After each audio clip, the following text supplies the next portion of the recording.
नमस्कार दोस्तों। और दिनों की तरह मैं फिर आज आपके सामने हाजिर हूँ। आप लोगों के लिए बताने जा रहा हूँ। आज मैं आपको चॉपिंग बोर्ड जो हम लोग किचन में इस्तेमाल करते हैं, तो वो किस कलर के होते हैं, कितने हम लोग इंडिया के अंदर इस्तेमाल करते हैं और वो किस किस काम में आते हैं। तो बेसिकली हम इंडिया के अंदर में 6 कलर चॉपिंग बोर्ड इस्तेमाल करते हैं। Green, white, yellow, red, brown and blue.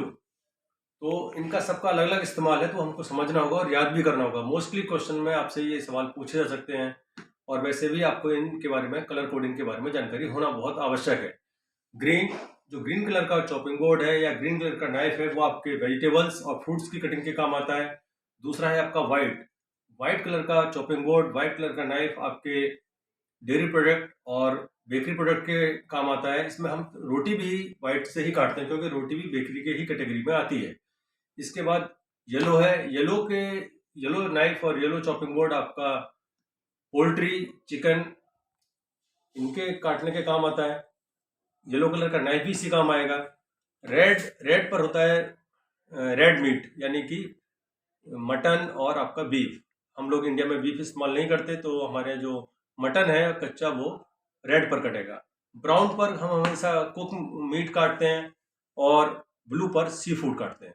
तो ये हमको ये 6 के 6 याद करना बहुत जरूरी है। आपको कहीं भी कोई भी आप, तो मैंने आपको बताया total 6 colour: green, white, yellow, red, brown and blue. तो उम्मीद है कि आपकी समझ में ये आ गया होगा अच्छे से। आप इसको अच्छे से याद करिए, आपके आगे काम आने वाला है। अभी मैं आपको बताने वाला हूँ पानी के बारे में और ऑयल के बारे में, क्योंकि हम दोनों का ही हम खाने में इस्तेमाल करते हैं। वाटर की पोर्टेबिलिटी एंड ऑयल, ऑयल को कब फ्राइड से चेंज करना है, कितने फ्राइड का टेम्परेचर रखना है, ये सब मैं आपको बताने वाला हूँ। सबसे पहले मैं आपको बताने वाला हूँ पानी के बारे में। तो जो हम लोग पानी इस्तेमाल करते हैं वो पोर्टेबल वाटर एक्चुअल में क्या होता है, उसकी टीडीएस कितना होना चाहिए, और हमको इसके लिए समझना जरूरी है कि टीडीएस क्या होता है। टीडीएस का मतलब होता है टोटल डिजॉल्व सॉलिड, यानी कि पानी में घुलनशील अशुद्धियां।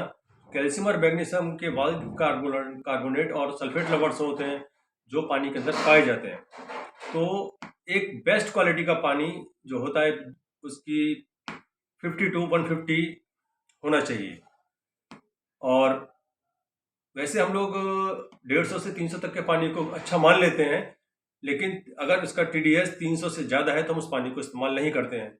समटाइम अगर आपको बहुत ज़्यादा इमरजेंसी में है तो उस पानी को बॉईल करके और इस्तेमाल में ले सकते हैं, लेकिन इसको लंबे समय तक आप इस्तेमाल नहीं कर सकते। ये आपको बीमार कर देगा, डेफिनेटली बीमार कर देगा। तो आपको ये भी याद रखना है कि आपका जो पोर्टेबल वाटर है, उसका टीडीएस 50 से 150 के बीच होना चाहिए।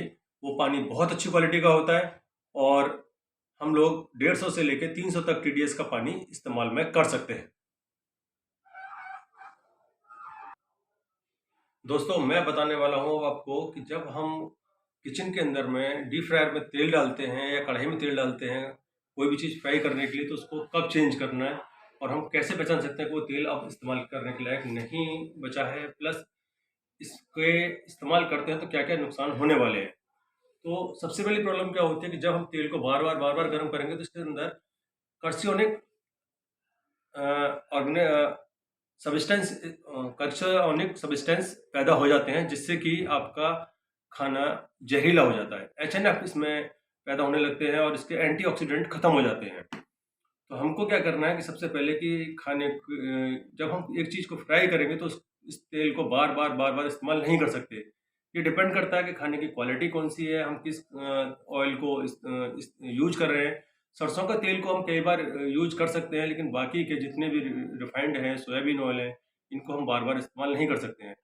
जब हम इनको बार बार गर्म करते हैं तो इनका होता क्या है, इनमें चेंजेज आते हैं।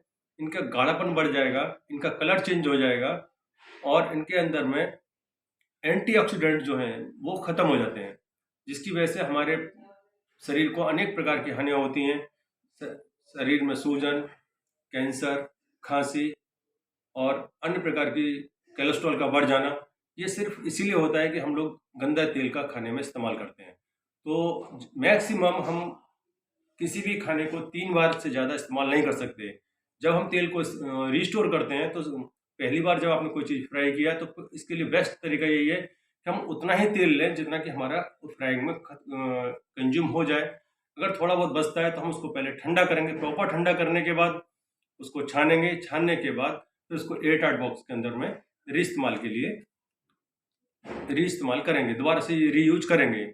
लेकिन रिकमेंडेशन यही है कि हम 3 बार से ज़्यादा किसी भी तेल को दोबारा से इस्तेमाल नहीं कर सकते, किसी भी कीमत पर नहीं कर सकते। फ्रायर जब भी करें तो आप उसको बहुत ज़्यादा हाई फ्लेम पर ना करें, तेल को पहले अच्छे से पका लें और 170 डिग्री पर ही हम फ्रायर को सेट रखें। ये एक रिकमेंडेड टेम्परेचर है 170 डिग्री सेल्सियस। आप इसी पर ही टाइमिंग डिपेंड करती है कि आप उसके अंदर में क्या फ्राई कर रहे हैं। चिकन के लिए अलग टाइम है, मटन के लिए अलग टाइम है, वेजिटेबल्स के लिए अलग है और अदर थिंग्स के लिए अलग अलग टाइम है। लेकिन स्टैंडर्ड टेम्परेचर जो है वो 170 है। आप 170 पर टेम्परेचर रखें अपने फ्रायर का और तेल को देखकर अपने सेंस के हिसाब से इसको तत्काल चेंज करें और बार बार इसका इस्तेमाल ना करें। Thank you so much.